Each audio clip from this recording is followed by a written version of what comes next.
Saudações de paz, meus queridos irmãos. O encontro com a palavra de Deus é sempre algo muito edificante, prazeroso e que nos coloca numa condição diferente da natureza pecaminosa que nos é natural, que é natural do homem. Esse fator de transformação, de busca que nos aperfeiçoa, não apenas nos coloca numa condição diferente dentro dessa vida que o mundo oferece, né, sendo esse contraponto ao mundo, mas também nos dá uma certeza que nós estamos no caminho correto, nós estamos no caminho certo. Ou seja, não é apenas uma questão de nos sentirmos bem por termos conseguido algo ou por ter alcançado algum objetivo. É justamente nas situações que são diferentes daquilo que nós imaginávamos que temos um grande proveito do Evangelho, da Palavra de Deus, que nos faz entender que todas as coisas cooperam para aqueles que amam a Deus. Muito bem, a nossa meditação será em 1 João capítulo 4, versículos de 1 a 6. Agora eu te peço, te convido para estarmos orando, juntos fazermos aqui essa oração, buscarmos inteiramente a presença do Senhor, para que Ele venha sobre nós com o Espírito Santo verdadeiro, nos deixando totalmente envolvidos por esse amor tão grande que se manifesta no coração do homem pecador. É muito bom ter o Espírito Santo de Deus na nossa vida.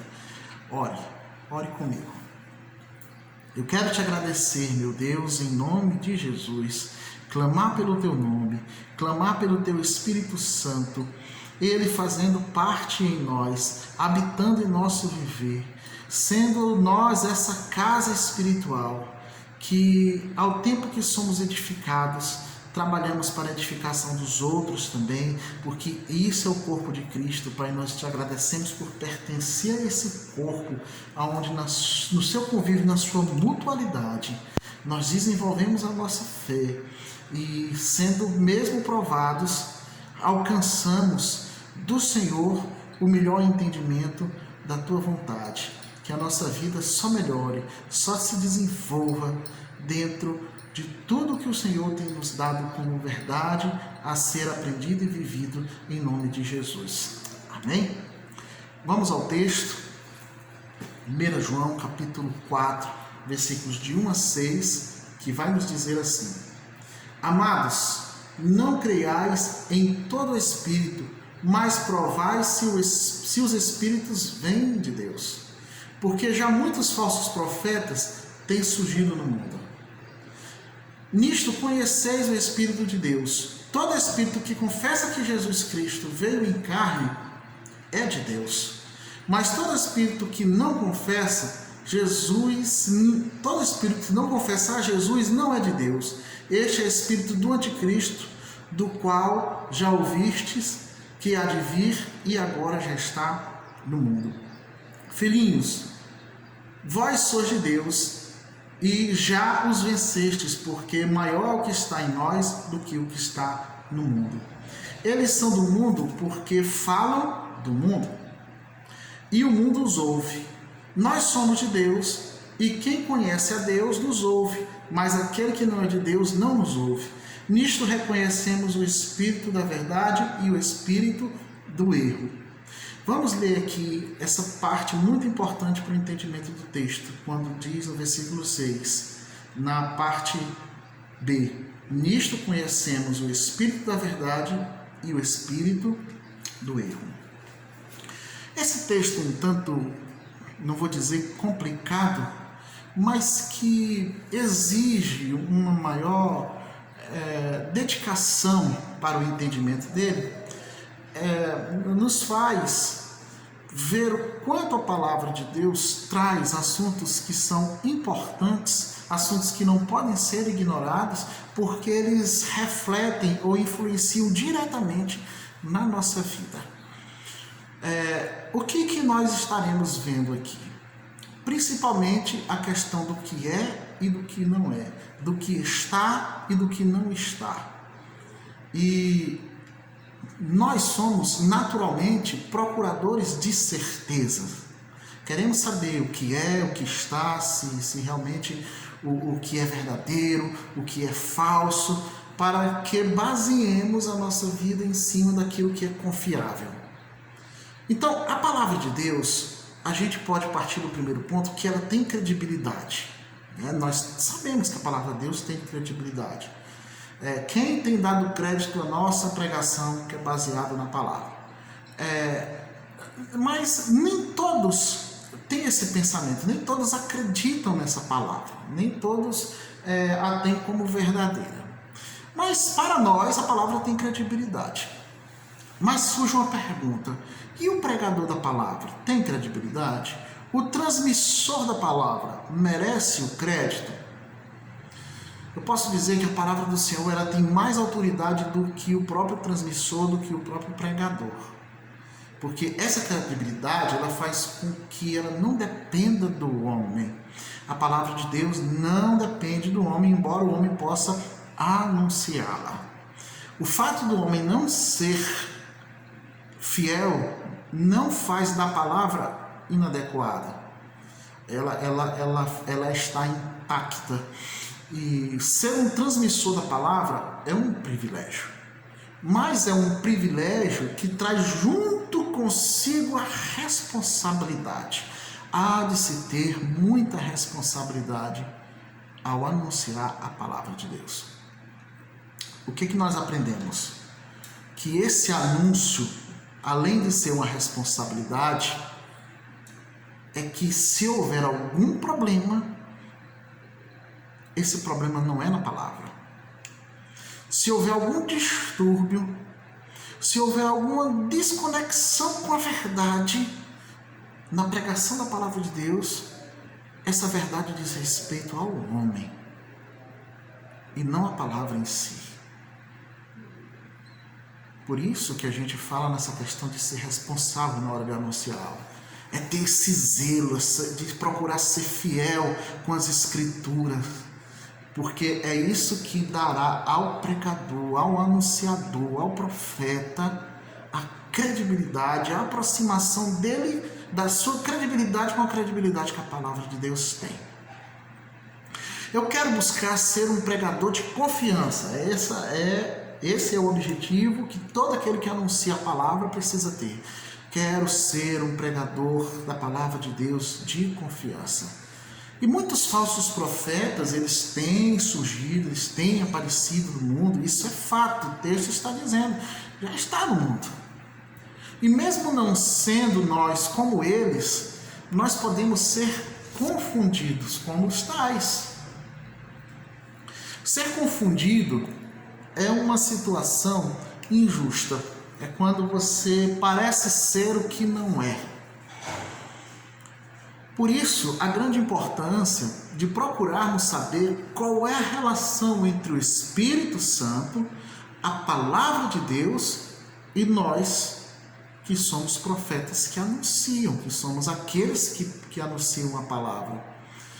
A busca desse entendimento é justamente a procura de identificar as certezas. Que certezas? As certezas que estão na palavra de Deus, porque ou é o espírito da verdade ou o espírito do erro, como nós lemos, aqui no versículo de número 6. O espírito da verdade e o espírito do erro. Nós vemos aqui nitidamente que existe uma distinção entre os dois espíritos. Porém, eu quero ver aqui no versículos 2 e 3, acompanhem comigo a leitura, quando diz: nisto conheceis o Espírito de Deus. Todo espírito que confessa que Jesus Cristo veio em carne é de Deus. Mas todo espírito que não confessa Jesus não é de Deus. Este é o espírito do anticristo, do qual já ouvistes que há de vir, e agora já está no mundo. Lendo o texto, eu me deparei, e você também, vamos corrigir, E eu também, me deparando, você também pode se deparar com a grande verdade de aceitar, anunciar, negando ou não a Cristo como seu Senhor. E essa importância de saber vem junto com a importância de confessar. Muitos até sabem que essa é a palavra da verdade, mas não confessam. Porque é mais fácil saber do que admitir. Quantas coisas os homens não sabem, mas não admitem? Quantas pessoas sabem que estão erradas? Até mesmo crentes sabem que estão errados, mas não admitem. É como se estivesse admitindo a palavra da verdade falada, mas na prática não consegue viver. Essa é uma espécie de negação a Cristo, só que não aberta. Eu queria levar essa questão a um nível mais profundo sobre o admitir a Cristo, confessá-lo não apenas com palavras. Eu sei que o texto fala de confessar a Cristo com palavras, mas isso se dará de maneira aberta se as nossas ações acompanharem as nossas palavras. Aí chegamos a uma pergunta: quem vive o Evangelho de Cristo sem disfarces? Quem vive o Evangelho de Cristo na sua simplicidade, sem outros elementos? Quem? Quem vive o Evangelho do Senhor sem colocar outros elementos além daqueles que estão descritos na palavra do Senhor? O Evangelho ele é puro. Veja esse conceito, é puro. E tudo que é puro não precisa de misturas. Não tem misturas. Não precisa de nenhuma dose de nada, nenhuma pitada de nada, para que se estabeleça como verdadeiro. Não existem outros espíritos que nos conduzam. Nós temos apenas um Espírito Santo que nos conduz. E então chegamos a outra pergunta: o que não é o Evangelho? O que não é o Evangelho? O que não é o Evangelho é o que está no mundo. É assim que o texto responde. O que está no mundo não é Evangelho. E para que saibamos o que não é o Evangelho, é necessário saber o que é o Evangelho. A gente precisa conhecer muito mais o que é o Evangelho para não nos preocuparmos em delimitar o que não é o Evangelho. Eu sei o que o Evangelho é. Eu sei o que o Espírito da Verdade aponta. Todas as outras coisas elas são eliminadas. E é exatamente esse Espírito que nos revela o que é e o que não é. Aí nós chegamos a um ponto em que o Espírito Santo tem uma ação sobre uma base que é a nossa vida e o nosso conhecimento. Aí o Espírito Santo ele tem que ter onde agir. O Espírito Santo precisa de uma pessoa que crê. O texto nos revela a raciocinar sobre um âmbito espiritual. O que eu estou falando aqui é muito importante. Nós temos um raciocínio. Nós somos corpo, alma e espírito, corpo e espírito. Eu não vou entrar nessas questões de dicotomia e tricotomia aqui, mas esse é o âmbito em que nós precisamos fazer a perfeita junção entre o que é a nossa mente e o que é o nosso espírito. Isso é verdade, pois é por meio do Espírito Santo que a nossa mente é moldada. A própria palavra conversão é isso, é mudança de mente, é metanoia.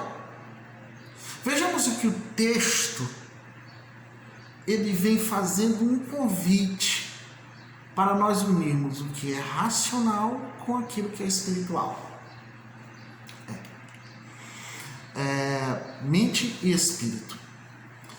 Não é apenas uma questão de ser, mas é uma questão também de estar. Eu vou explicar isso melhor, porque quando a gente vê no versículo 3 que diz que maior é Deus. Deus é maior. Vamos ver aqui no versículo 3, na parte B. Este é o espírito do anticristo, do qual já ouvistes que há de vir, e agora está no mundo. Veja aqui que nós temos duas situações. Este é, não é isso que fala? Este é o espírito do anticristo, do qual ouviste que há de vir, e agora está no mundo. Ser e estar. Quem não lembra aí do verbo to be, né? O espírito, ele tanto é como ele está. E o que é importante é saber que Satanás, ele é limitado.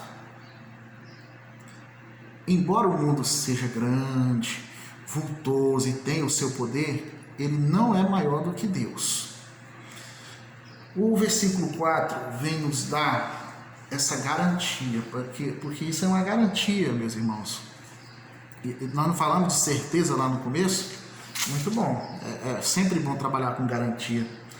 Filhinhos, versículo 4, filhinhos, vós sois de Deus, e já o vencestes, porque maior é o que está em vós do que está no mundo.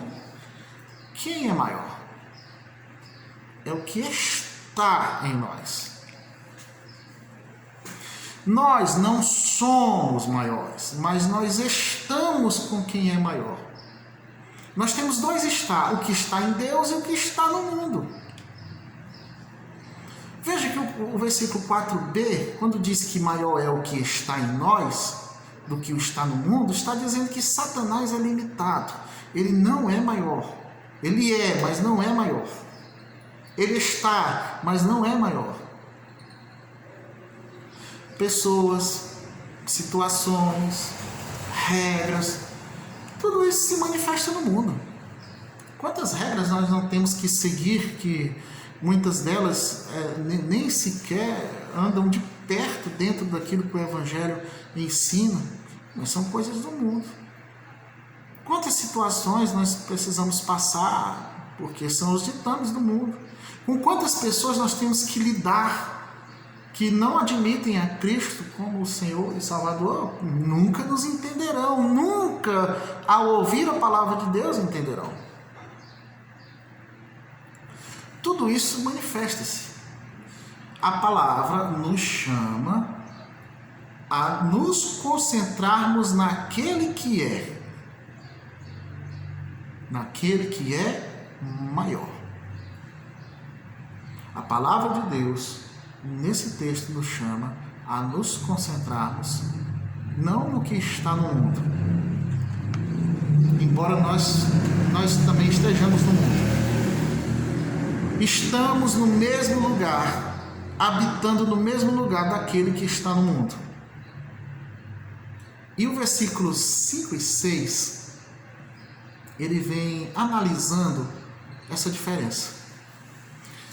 Eu queria ler bem compassado os versículos 5 e 6, para que vejamos o quanto é esclarecedor a pergunta que é feita lá no início: quem é o anticristo, quem não é, como é que a gente vai saber? O versículo 5 e 6 vem respondendo: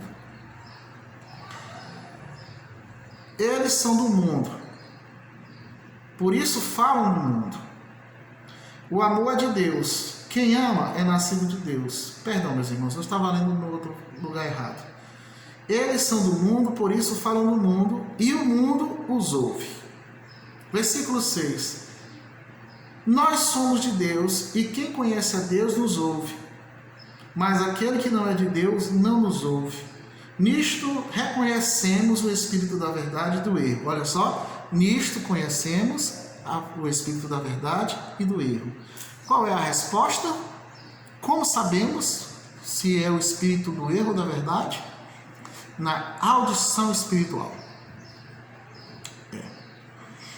A audição espiritual. Quem é que ouve?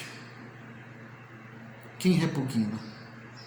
Se eu entendo e eu aceito a palavra, eu estou dando uma abertura a ser considerado como aquele que está no Espírito de Deus. Agora, aquele que escuta e não entende, ou entendendo rejeita, é do anticristo. Nós estamos diante do Espírito da verdade e também estamos diante do Espírito do erro. As duas mensagens têm seus próprios ouvintes. Não nos preocupemos, o mundo tem os seus ouvintes e o Espírito Santo de Deus também tem os seus.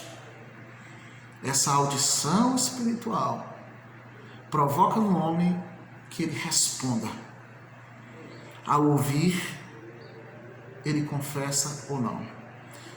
Lembra que eu falei da importância de confessarmos. Nós devemos anunciar, meus irmãos. Devemos continuar anunciando, sem parar, sem esperar, sem imaginar que sejamos entendidos por todos, ou criar a expectativa de que todos irão nos aceitar.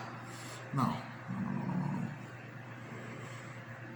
Nem todos entenderão, nem todos aceitarão, mas há muitos que precisam ouvir para que tenham as melhores oportunidades de se considerarem como filhos de Deus, serem tidos como filhos de Deus.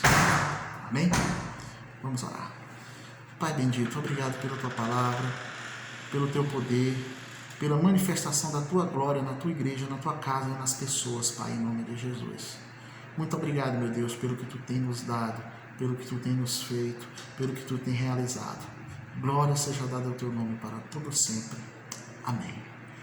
Um abraço de paz, meus irmãos, Igreja do Senhor, que cresçamos cada vez mais nessa graça, no conhecimento do Deus Todo-Poderoso, né?